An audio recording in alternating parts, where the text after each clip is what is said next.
World Champion Brad Binder, all the way from Spain. Thank you, Brad, for joining us today. Only a pleasure. Brad, so growing up, kids have dreams of becoming the best at something.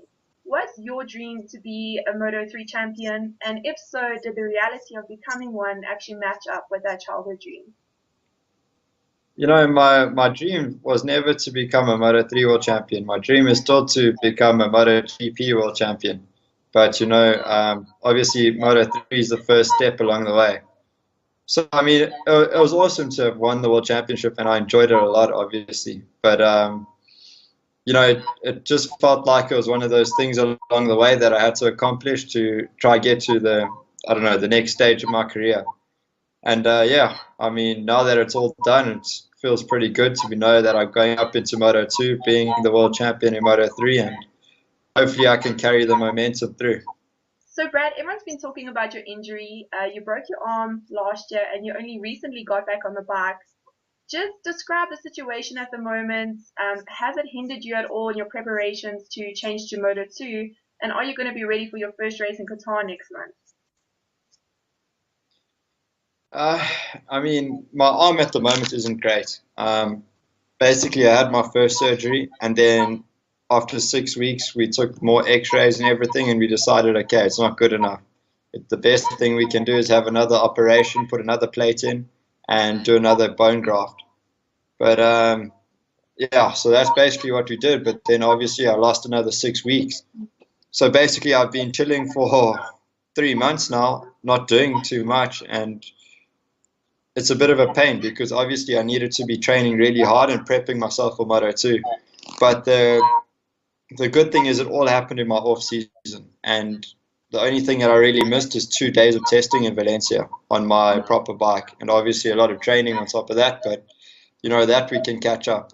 Um, you know, got 2 days ago actually they told me I can ride for the first time. I still can't do any push-ups, any pull-ups, anything like that because the bone hasn't actually grown on yet. But the plate is strong enough, so they reckon I can ride and see how it goes.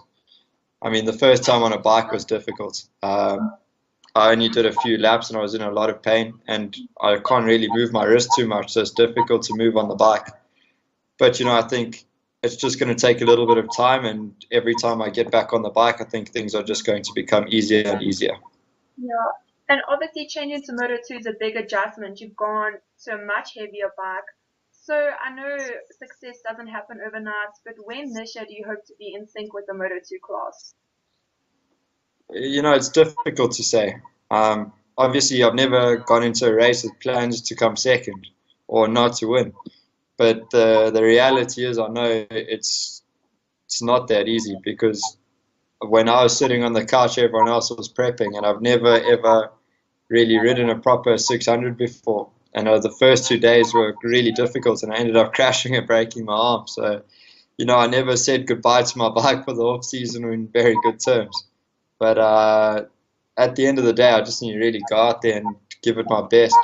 And I don't know if it will take maybe 1 or 2 races or maybe the whole of next year, but I'm sure if I carry on working really hard, I'll get to the front eventually. So it's easy to see what kind of work the bike puts in during the race to, produce these really insane speeds. But it's not as always as easy to see what kind of work you as a rider puts in. So just try and describe to us what kind of physical fitness you need to be pursuing the sport at the level that you do. It's quite funny because often people think, you just sit on the bike, turn the throttle, and it does all the work.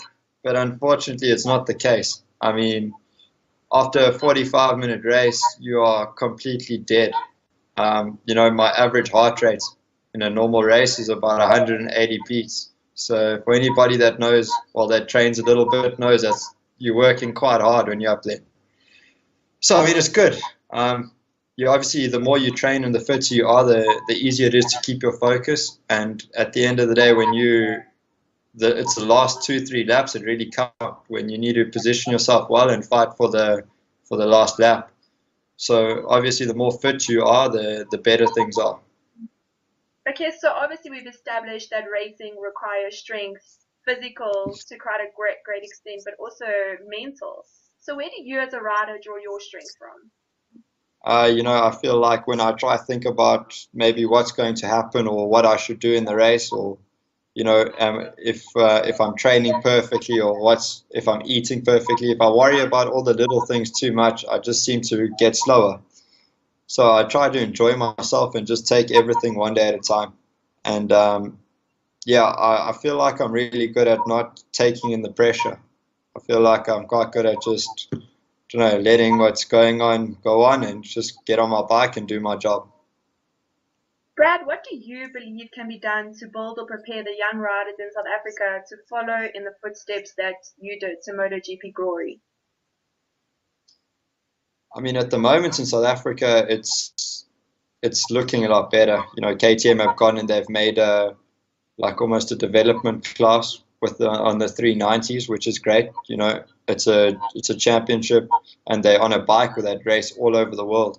Every single country has a KTM 390 Cup just about. So it's great to get the kids out onto the international scene, and also, I mean, there's a few different championships. Like if you want to go into MotoGP, you've got the Red Bull Rookies Cup, or you've got Nine World Superbike. They've just opened up a similar category. So it's making things a lot easier for us South Africans. And I can't wait to see a lot more of us on the world stage. And then just lastly, what kind of legacy would you, not just as Brad Binder, the world-class racer, but as a person, hope to leave once all of this is over? I just kind of go out and ride my bike and do my thing, and the rest just seems to follow, I suppose.